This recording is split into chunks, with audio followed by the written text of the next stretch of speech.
നമസ്കാരം. മലയാളി വാർത്തയിലേക്ക് സ്വാഗതം. സിസ്റ്റം പിഴവിൽ ഒരു ജീവൻ കൂടെ പൊലിഞ്ഞിരിക്കുകയാണ്. രക്ഷിക്കണേ സാറേ, വേദന കൊണ്ട് സഹിക്കാൻ മേല എന്ന് പറഞ്ഞ് കരയുന്ന മലയാളികളാണ് ഇത്തരത്തിൽ ഓരോ ദിവസവും തിരുവനന്തപുരം മെഡിക്കൽ കോളേജിന് മുന്നിൽ മരണപ്പെടുന്നത്. അറം പറ്റിയ മനസ്സുള്ള ചില മനുഷ്യർ ആ ജീവനുകൾക്ക്, ആ വേദനകൾക്ക് വില കൽപ്പിക്കുന്നില്ല എന്നതിൽ യാതൊരു സംശയവുമില്ല. സിസ്റ്റം ശരിയായിട്ടാകാം ഇവിടുത്തെ ചികിത്സ എന്ന മട്ടിൽ മറ്റു ചില ആശുപത്രി അധികൃതരും. വർഷം 10 ആയിട്ടും ആ സിസ്റ്റത്തിന്റെ പിഴവ് മാറ്റാൻ സാധിക്കാത്തത് ആർക്കാണ്, എന്തുകൊണ്ടാണ് എന്നുള്ള ചോദ്യത്തിന് ഉത്തരം പറയേണ്ടുന്നത് ആരോഗ്യമന്ത്രിയും ഇവിടുത്തെ പിണറായി സർക്കാരും തന്നെയാണ്. കൊറോണ കാലത്ത് ടീച്ചർ അമ്മയുണ്ടായത് കൊണ്ടാണ് ഈ സംസാരിക്കുന്ന ഞാൻ ഉൾപ്പെടെ, ഈ വീഡിയോ കാണുന്ന നിങ്ങൾ ഉൾപ്പെടെ ഇവിടെ ജീവനോടെ ഉള്ളത് എന്നും പറഞ്ഞുകൊണ്ട് അതിന്റെ പേരിൽ വോട്ട് വാങ്ങി മന്ത്രി കസേരയിൽ കയറി ഇരുന്ന മുഖ്യമന്ത്രി പിണറായി വിജയൻ അടക്കം ഇതിന് ഉത്തരം പറയണം.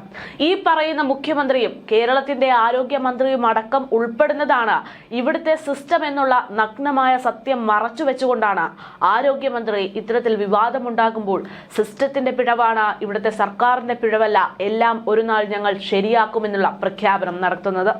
കഴിഞ്ഞ ദിവസം ഒരു കൈക്കുഞ്ഞിനെയും കൊണ്ട് ഒരു കുടുംബം ഒന്നടങ്കം തിരുവനന്തപുരം മെഡിക്കൽ കോളേജിന് മുൻവശത്ത് വന്ന് സമരം ഇരിക്കേണ്ടി വന്നത് അവരിലെ ഒരു ജീവൻ നഷ്ടപ്പെട്ടതുകൊണ്ടാണ്. അതും സർക്കാരിന്റെ സംസ്ഥാന ആരോഗ്യ വകുപ്പിന്റെ വലിയൊരു വീഴ്ചയുടെ ഒരു ബാഹ്യപത്രം തന്നെയായിട്ട്. കരിക്കകം സ്വദേശിയായ ശിവപ്രിയയാണ് കഴിഞ്ഞ ദിവസം പ്രസവത്തിന് ശേഷം മരണപ്പെടുന്നത്.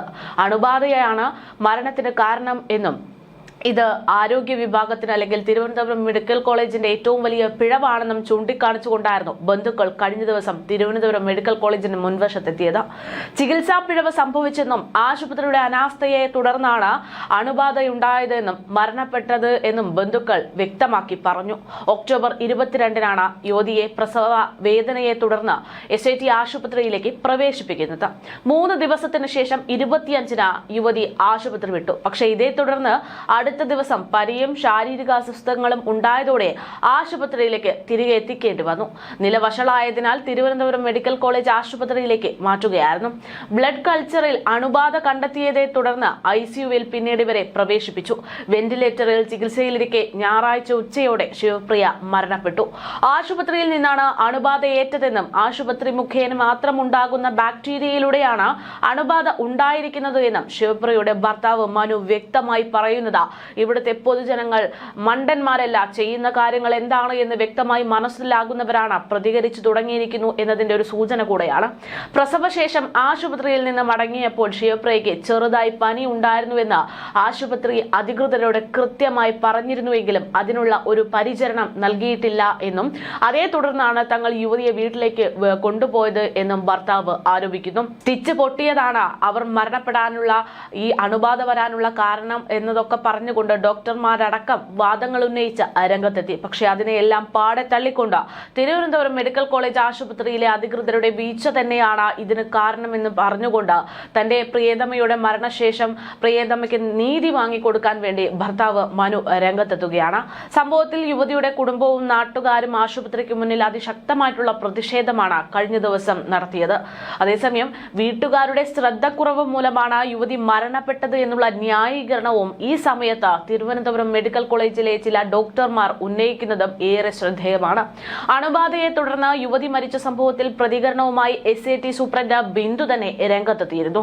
വളരെയധികം സങ്കടമുണ്ടായ കാര്യമാണ് ഇതെന്ന് പറഞ്ഞുകൊണ്ടായിരുന്നു ബിന്ദുവിന്റെ പ്രതികരണമെങ്കിലും പറഞ്ഞിരിക്കുന്ന ന്യായീകരണങ്ങൾ കേൾക്കുമ്പോൾ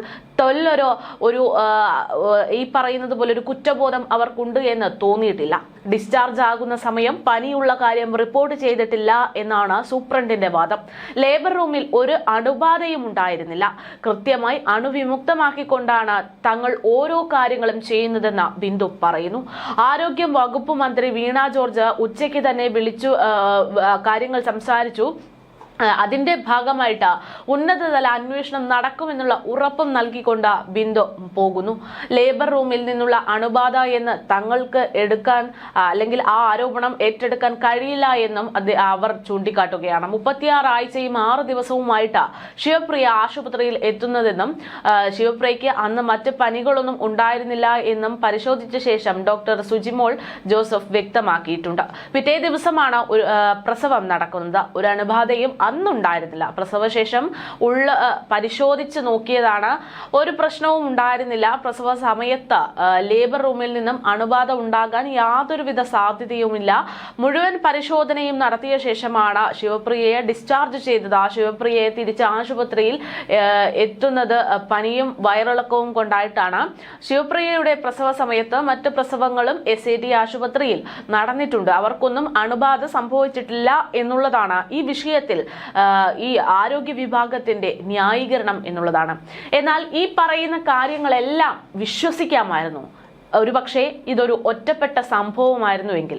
പക്ഷേ അങ്ങനെയല്ല. കേരളത്തിൽ ആരോഗ്യ മേഖലയിൽ ഉണ്ടാകുന്ന കാര്യങ്ങൾ, അല്ലെങ്കിൽ സർക്കാർ ആശുപത്രിയിൽ ഉണ്ടാകുന്ന കാര്യങ്ങൾ, ഈ ആരോപണം ഉണ്ടാകുന്നതിന് ദിവസങ്ങൾക്ക് മുമ്പ് മാത്രമാണ് വേണു എന്ന് പറയുന്ന ഒരാൾ മരണപ്പെടുന്നതും അയാളുടെ മരണ സന്ദേശം വലിയ രീതിയിൽ സമൂഹ മാധ്യമങ്ങളിലടക്കം ചർച്ചയാകുന്നതും. അണുബാധയുണ്ടായതിനെ തുടർന്ന് യുവതി മരിച്ച സംഭവത്തിൽ പ്രതികരണവുമായി SAT സൂപ്രണ്ട് ബിന്ദു അടക്കം രംഗത്തെത്തി ന്യായീകരണ ക്യാപ്സ്യൂൾ ഇറക്കുമ്പോഴും ഇവിടെ ഒരു ചോദ്യചിഹ്നമായിട്ട് വരുന്നത് എന്ന് പറയുന്നത് ഈ പറയുന്ന വേണുവിന്റെ മരണം തന്നെയാണ്. അതായത് അദ്ദേഹം മരണപ്പെടുന്നതിന്റെ ദിവസങ്ങൾക്ക് മുമ്പ് തന്നെ അദ്ദേഹം കൃത്യമായിട്ട് എന്താണ് തിരുവനന്തപുരം മെഡിക്കൽ കോളേജ് ആശുപത്രിയിൽ നടന്നുകൊണ്ടിരിക്കുന്നത് എന്ന സംഭവത്തിൽ കൃത്യമായിട്ടുള്ള കാര്യങ്ങൾ ചൂണ്ടിക്കാണിച്ചുകൊണ്ട് രംഗത്തെത്തിയിരുന്നു. ഒരു നായയ്ക്ക് കൊടുക്കുന്ന പരിഗണന പോലും പലപ്പോഴും ആ ആശുപത്രിയിൽ എത്തുന്ന ആളുകൾക്ക് അവിടുത്തെ സംവിധാനം നൽകുന്നില്ല എന്നത് തന്നെ ചൂണ്ടിക്കാണിച്ചുകൊണ്ടാണ് ദയനീയമായി അദ്ദേഹം ഈ വിവരങ്ങളൊക്കെ വിവരിക്കുന്നത്. അന്ന് അദ്ദേഹം പറയുന്ന ഒരു കാര്യമുണ്ട്, തനിക്ക് ലഭിക്കാത്ത ഈ ഒരു പരിഗണന, അല്ലെങ്കിൽ തന്റെ ജീവൻ യാതൊരു വിലയും കൽപ്പിക്കാത്ത തിരുവനന്തപുരം മെഡിക്കൽ കോളേജ് ആശുപത്രിയും സർക്കാർ സംവിധാനങ്ങളും ഇനി ഒരാളോടും ഇതേ രീതിയിൽ പെരുമാറരുത്, അല്ലെങ്കിൽ അവരുടെ ജീവന് വില നൽകാത്ത രീതിയിൽ പ്രവർത്തിക്കരുത് എന്ന് പറഞ്ഞുകൊണ്ടാണ് അന്ന് അദ്ദേഹം മരണപ്പെട്ടത്. പക്ഷേ അദ്ദേഹം എന്താണോ ആഗ്രഹിച്ചത് അതിന് വിപരീതമായിട്ട് തന്നെയാണ് ഇപ്പോൾ ഇവിടെ സംഭവിച്ചിരിക്കുന്നത് എന്നതിന്റെ ഏറ്റവും വലിയ ഉദാഹരണം തന്നെയാണ് കരിക്കകം സ്വദേശിനിയായിട്ടുള്ള ശിവപ്രിയയുടെ മരണം എന്ന് പറയുന്നത്. വലിയ രീതിയിലുള്ള അണുബാധയുണ്ടായിട്ടും അതിനോടൊന്നും ഒരു എന്താണ് പറയുന്നത്, അതൊന്നും ഒരു തെറ്റായ കാര്യമല്ല. ഇതൊക്കെ ചികിത്സയുടെ ഇടയിൽ സംഭവിച്ചേക്കാം, അല്ലെങ്കിൽ അത് ആ വീട്ടുകാരുടെ ശ്രദ്ധക്കുറവാണ് എന്ന് പറഞ്ഞ് ന്യായീകരണ ക്യാപ്സ്യൂൾ ഇറക്കിക്കൊണ്ട് രക്ഷപ്പെടാനുള്ള ശ്രമമാണ് ആരോഗ്യ വിഭാഗവും തിരുവനന്തപുരം മെഡിക്കൽ കോളേജ് ആശുപത്രി അധികൃതരും, എന്തിനേറെ പറയുന്നു ആരോഗ്യമന്ത്രി വീണ ജോർജും ശ്രമിച്ചുകൊണ്ടിരിക്കുന്നത്.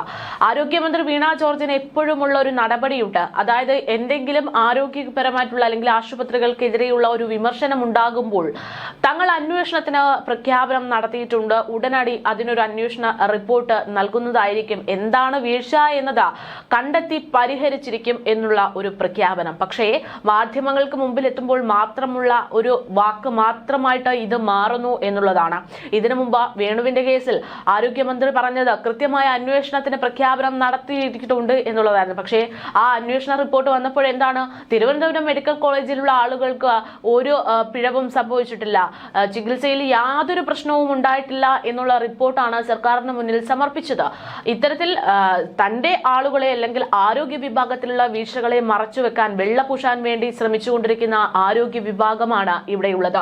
എന്നിട്ട് എന്താണ് ഇവിടെ സംഭവിച്ചുകൊണ്ടിരിക്കുന്നത് എന്ന് ചോദിക്കുമ്പോൾ ഇവിടുത്തെ സിസ്റ്റം തകരാറിലാണ് സാർ എന്നുള്ള ന്യായീകരണവും. എന്തായാലും ആരോഗ്യമന്ത്രി വീണ ജോർജിന് ഇനിയും പിടിച്ചു നിൽക്കാൻ പറ്റില്ല എന്നുള്ളതാണ്. കാരണം ഇവിടുത്തെ സിസ്റ്റം എന്ന് പറയുന്നത് ഈ പറയുന്ന ആരോഗ്യമന്ത്രി ഉൾപ്പെടെയുള്ള മന്ത്രിമാർ ചേർന്നിട്ടുള്ള ഒരു സംവിധാനമാണ് എന്നുള്ള യാഥാർത്ഥ്യം മന്ത്രി മനസ്സിലാക്കേണ്ടി വരും.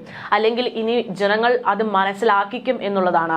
10 വർഷമായിട്ടും മര്യാദയ്ക്ക് നേരാവണ്ണം കൊണ്ടുവരാൻ പറ്റാത്ത സിസ്റ്റം ആണെങ്കിൽ ഇനി എന്ത് അർഹതയാണ് ആ മന്ത്രി കസേരയിൽ ഇരിക്കാൻ എന്നുള്ളൊരു ചോദ്യവും ഈ ഒരു വിഷയത്തിൽ ഉയർത്തുന്നുണ്ട്.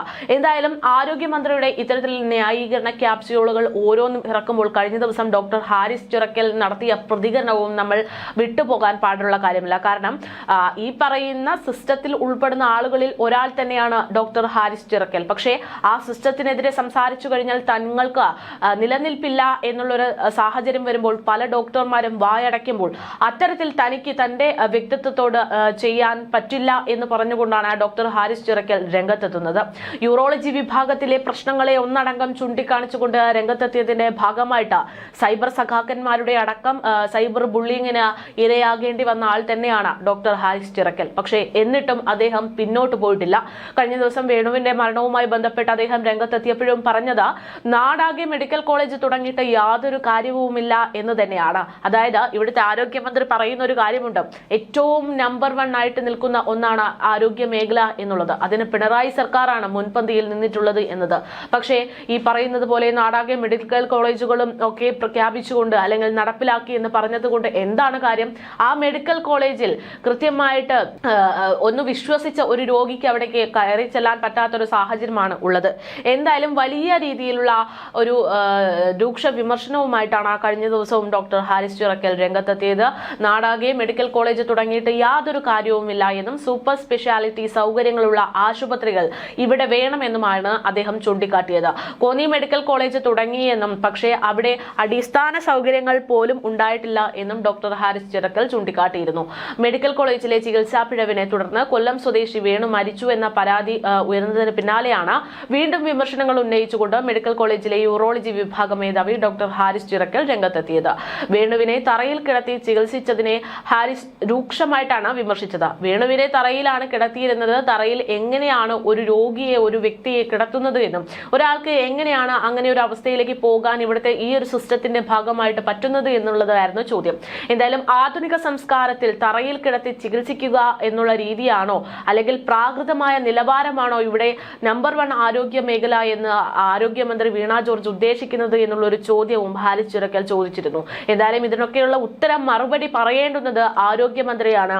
ആ മന്ത്രി ഇപ്പോഴും മൗനത്തിൽ തുടരുന്നു എന്നുള്ളതാണ് വിരോധാഭാസം.